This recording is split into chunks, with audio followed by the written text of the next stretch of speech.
les avez montées souvent, ces marches? Oh oui, au moins une dizaine de fois, ouais. À quoi on pense quand on gravit ces marches?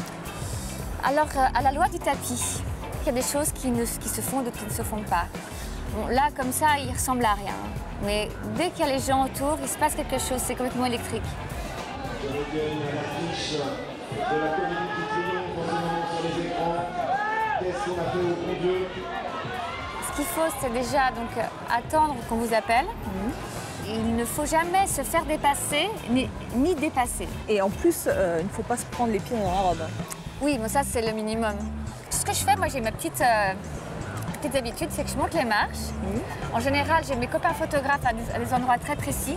Donc, je leur fais leurs photos. Je fais le petit truc qui va faire qu'ils auront la photo. Ils savent que s'ils ne font pas une jolie photo, ils vont se faire engueuler. Voilà. Vous les avez comptées, les marches? Ah non, pas du tout. C'est pas le genre de choses qu'on... Il y en a combien? 24. 24, très bien. Un tapis qui fait 180 mètres et qui est cyclé 3 fois par jour. Voilà, c'est bien. Et de là, quand vous arrivez sur le tapis, la personne qui a le micro dit votre CV. La première fois que je les ai montés, j'avais fait quelques films avec Emmanuel Mouret, mais pas grand-chose. Et donc je suis arrivée, tout ça, j'ai pris du plaisir, j'ai fait les photos. Et puis tout d'un coup, je me suis rendu compte qu'il arrivait à camping, la Minute Blonde. Et là, derrière, c'était bon. Elle a aussi fait figurante dans Commissaire Moulin. Vite! Alors là, vous montez plus loin. Non! Parce que sinon, là, c'est bon. Alors, elle a joué le cadavre dans tel truc, ça va finir. Donc, ce qui est intéressant, c'est que quand vous commencez à savoir que votre biographie commence à être un peu relou, il faut vite monter les marches.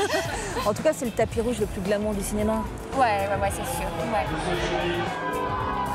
Bonjour Frédéric Bell. Bonjour. Bienvenue dans le Paris des Arts. Le Paris des Arts qui fait cette année son cinéma à Cannes, Cannes, capitale mondiale du 7e art. Alors on va faire un bout de cette émission avec vous et puis on partira découvrir les coulisses de ce grand rendez-vous. D'accord. Cette année, 80 films sont projetés, 18 en compétition. Un seul recevra la fameuse Palme d'Or. À Cannes, l'autre récompense, c'est le public croisé sur la croisette.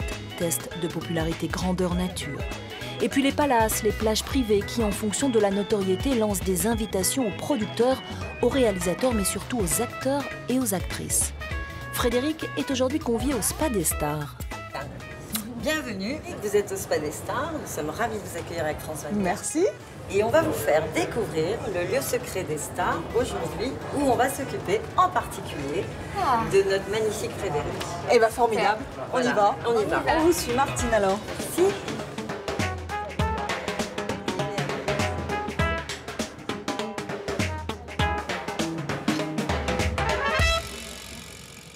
Martine, pourquoi est-ce que vous les bichonnez à ce point, les acteurs et les actrices qui viennent à Cannes? D'abord parce qu'ils en ont besoin, ils sont fatigués, on le voit. Frédéric, elle est déjà épuisée en arrivant parce que tout le monde assaille ces magnifiques stars.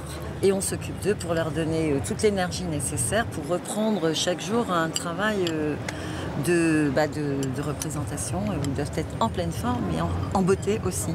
Vous mettez les petits plats dans les grands pour les accueillir. Oui, tout à fait. Expliquez-nous d'abord quel est votre intérêt à vous. Alors j'aime offrir, donc effectivement tout est offert. Et grâce évidemment au partenariat, parce que notre moyen de fonctionnement sont les sponsors. Et ils ont cette chance de pouvoir toucher des égéries exceptionnelles le temps juste du Festival de Cannes, puisque le Spa des Stars n'existe nulle part ailleurs, et à aucun moment que pendant le Festival de Cannes. Donc c'est une opportunité pour des marques de présenter leurs nouveautés et d'être en présence de ces stars, leurs égéries momentanées. Vous jouez les intermédiaires. Complètement. Moi je suis le metteur en scène, on va dire. Voilà. Excusez-moi. Allô? Dorothy, tu dois te dérober ogive nucléaire. Ah, génial, j'adore les endives. Non, une ogive. Une olive? Ok, bon, laisse tomber, on va démerder nous, hein. Ah, d'accord. Bon, j'en étais où? Frédéric, on va parler un petit peu de vous, de votre carrière. Vous êtes fait connaître au milieu des années 2000 dans cette séquence, La Minute Blonde. Vous êtes actuellement à l'affiche de 2 films, La Liste de mes envies, qui va bientôt sortir, et puis un film qui cartonne, Qu'est-ce qu'on a fait au bon Dieu? Est-ce que c'est important, quand on n'a pas de film en compétition, mais qu'on est à l'affiche d'autres films, de venir les défendre à Cannes? Les défendre, non, parce que qu'est-ce qu'on a fait au bon Dieu? la promotion, ouais. Oui, voilà. Qu'est-ce qu'on a fait au bon Dieu n'a pas besoin de moi pour, voilà, pour poursuivre sa grande envolée, hein, parce que maintenant 6,7 millions, c'est déjà énorme. Il y a beaucoup de gens qui disent, enfin beaucoup d'acteurs qui disent « Ah mais moi je descends à Cannes que si j'ai quelque chose à défendre ». Moi je pense qu'on a toujours quelque chose à défendre, notamment soi-même, déjà à la base. Et puis pour moi Cannes c'est aussi, ça paraît bizarre mais c'est aussi des vacances. Parce que voilà, il y a tous mes potes qui sont là, on est au bord de la mer, il fait beau, on a souvent aussi des projets à vendre. Donc on vient aussi bosser, quoi. Donc on vient dépouiller des producteurs. Voilà, on l'a dit.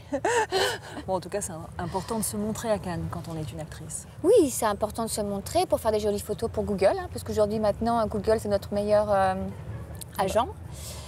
Après, il y a aussi toute l'équipe du film Qu'est-ce qu'on a fait au bon Dieu qui débarque le 22. Donc là, on va faire un grand tapis à 10. Donc voilà, donc ça va être rigolo. Et puis, c'est toujours bon de faire la fête autour d'un film qui marche. Je sais, je ressemble à un camion-citerne. Mais non, t'es ravissante. Tu es sublime. Ça y est, vous lui avez choisi le prénom? Non, on n'a pas encore décidé, maman. On hésite entre Antoine, Lucas ou... Mahmoud. Mahmoud? Ah, moi, j'aime bien Mahmoud. Et vous préférez lequel, alors? Moi, j'aime beaucoup les trois. Hein. Enfin, j'avoue que j'ai une petite préférence pour Lucas et Antoine. Qu'est-ce qu'on peut vous souhaiter, Frédéric Bell? J'aimerais aller dans des rôles un petit peu plus... un peu pas dramatiques, parce que je cherche pas forcément mon chat au pantin, comme on dit. Mais dans des rôles... j'aimerais jouer des femmes bipolaires, j'aimerais jouer des mères infanticides, j'aimerais jouer des dépressives, des choses un peu, voilà, des choses un peu plus graves. Frédéric, comment ça se passe, ce massage? C'est super, dis donc. C'est assez orgasmique, en fait. Vous l'aurez compris, Cannes n'est pas seulement un écrin pour les films en compétition. C'est aussi une fabrique où l'industrie tourne à plein régime. Le marché international du film accueille quelques 12 000 professionnels, des réalisateurs en quête de financement, des producteurs qui cherchent des distributeurs, des agents qui placent leurs acteurs.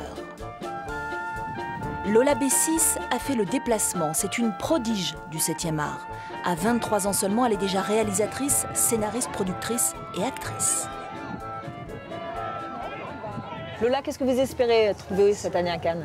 Alors on est à Cannes pour deux choses. Déjà parce qu'on a un film qui s'appelle Swim Little Fish Swim qui est actuellement sur le marché du film à Cannes, qui sort le 4 juin. Et par ailleurs, on est là aussi pour nos futurs projets. On a pas mal de rendez-vous avec des producteurs, aussi bien français qu'on n'a pas forcément l'occasion de voir le reste de l'année. Je crois que vous avez rencontré Emmanuel. Oui. Est-ce que c'est un endroit où les producteurs rencontrent les réalisateurs rencontrent les acteurs? On fait des rencontres, on peut faire des rencontres le reste de l'année, on en fait, on voyage, on se voit à Paris. Mais c'est vrai que là, tout à coup, tout le monde est là et ça permet également de... hier soir, par exemple, on s'est vus également et on peut rencontrer, on fait rencontrer notre réseau. Enfin voilà, c'est assez facile et on se voit 24/24 un peu, hein, le jour, la nuit. On fait des rencontres qui sont pas toujours d'ailleurs prévues à l'avance. Et puis des fois, il y a des belles surprises qui en sortent. Voilà. Et Lola, c'est une jolie surprise? Et Lola, c'est une très jolie surprise. Leur film est hyper frais et on a besoin de ça, de fraîcheur, d'enthousiasme, d'envie et de monter les projets aussi financièrement un peu différemment. Voilà, je pense que c'est un bel exemple. Why is Lee lost the French girl's suitcase in her kitchen? She didn't have any place to go. Hi, I'm Lilas. Nice to meet you. Hi. Listen, I have the most important thing I have to tell you. I have to tell you something very, very... No, I'm serious. This is going to save your life. You're not gonna... What are you doing? I'm sleeping. Okay, good night. New York, c'est une ville qui nous a beaucoup inspirés. Ruben avait déjà fait 2 courts-métrages là-bas. Moi, je finissais mes études à New York. Et en fait, avant de nous mettre à écrire Swim Little Fish Swim, ça faisait que 5 mois qu'on était installés. Donc en fait, on regardait la ville avec des grands yeux émerveillés. Et donc c'est vrai que chaque rencontre était perçue différemment. On était attirés par tous les personnages en fait, qui peuplaient la ville. Et on a tout réutilisé dans notre film. Bon, l'autre grand thème, Ruben, de ce film, c'est aussi le processus créatif. Vous n'en manquez pas tous les deux? Non, Vous manquez pas d'idées? Non, on manque pas d'idées. Sur New York, c'était assez... on prenait tout ce qu'on pouvait de la ville. Oui, on s'inspire beaucoup du réel et de ce qui nous entoure. On observe beaucoup et c'est comme ça en fait que naissent les meilleures idées. Et on se raconte beaucoup d'histoires sur ce qu'on voit. On Sérieux? imagine. Ouais. La Palme d'Or, Lola, est-ce que ça vous fait rêver? Bah oui, je pense que ça fait rêver tout cinéaste. Après, je sais pas si on est prêt, mais peut-être dans quelques années. On verra. La Palme d'Or, un rêve pour tout réalisateur, un rêve orchestré depuis 36 ans par Gilles Jacob. Le président du festival tire cette année sa révérence, mais pas avant d'avoir répondu à notre questionnaire Palme d'Or dans un lieu qu'il aime tout particulièrement, le Café des Palmes. Gilles Jacob, on va commencer par la Palme d'Or de votre meilleur souvenir à Cannes. Ah, mon meilleur souvenir à Cannes, c'est sûrement le 50e anniversaire.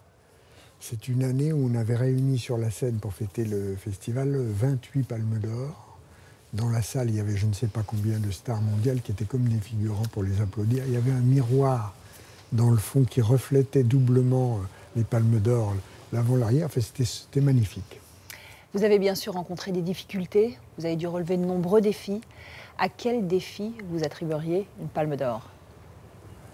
Le plus dur, ça a été l'arrivée dans le nouveau palais, ce palais-ci, en 1983, où rien ne marchait.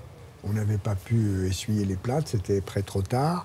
Et dans les projections, les lampes des appareils claquaient sans qu'on en connaisse la cause. Et donc, le film s'arrêtait, les gens sifflaient dans la salle, il fallait monter sur la scène pour s'excuser. L'horreur. Est-ce qu'il y a une année en particulier qui a recueilli tous les suffrages, une année à laquelle vous donneriez, sans réfléchir, une Palme d'Or? Sans hésitation, l'année 79, où là, il y avait 15 chefs-d'œuvre sur 20 en compétition. Il y a des années comme ça, c'est très rare, tous les 20 ans.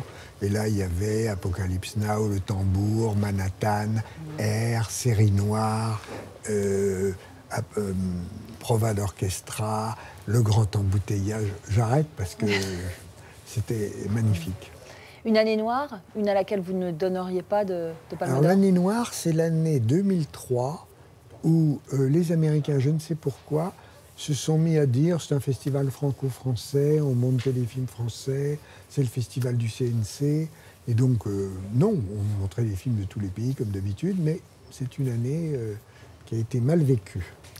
La Palme d'Or de la plus grosse polémique? Je pense quand même que c'est La Grande Bouffe de Marco Ferreri, qui était un film en effet très provoquant, mais qui à l'époque, c'était les années 70, a été très mal vécu par le public là. Et les critiques étaient d'une vulgarité et d'une médiocrité bien pire que le film, qui était une sorte d'apocalypse en fait.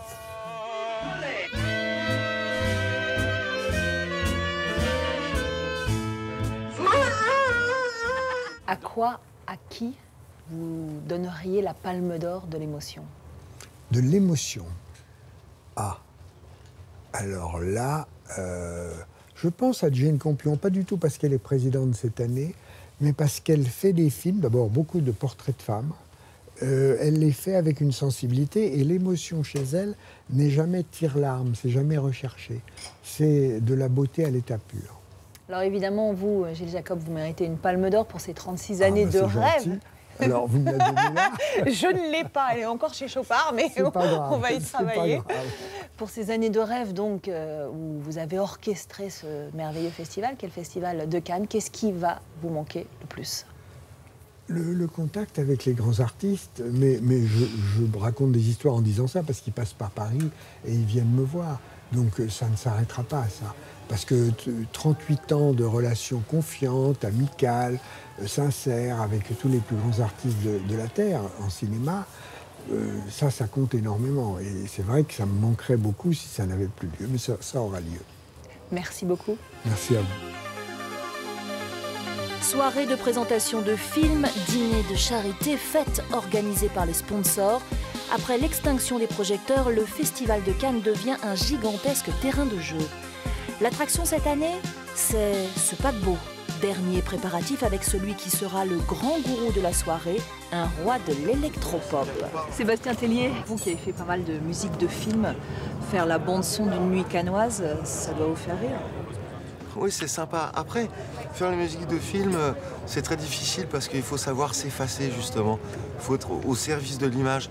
Et moi, ce que j'aime, justement, c'est briller, justement. C'est qu'on me voit, voilà. Ah bah à Cannes, c'est vraiment l'endroit où il faut être vu. Donc ce soir, c'est pas mal. On va vous voir, surtout sur ce paquebot. Oui, voilà. Alors, un concert sur un bateau, j'avais pas fait. Mais en même temps, j'ai le mal de mer, donc je vais voir ça peut peut-être mal se passer alors. Effectivement, c'est une soirée à risque pour moi. Bon, vous avez une petite idée des invités ou pas? Mais non, je ne sais pas du tout. Alors, qui sont les gens qui viennent à la Villa Schweppes? J'imagine des gens qui adorent le Schweppes, qui adorent les sodas, j'imagine. Donc de jeunes enfants, probablement. Quelle ambiance vous allez créer ce soir? Est-ce qu'il y a un fil rouge? Alors, j'espère que ça va être une ambiance tropicale, je dirais. L'exotisme. J'aime bien ce côté européen où, finalement, on rêve toujours d'ailleurs, donc je vais essayer d'amener de l'ailleurs.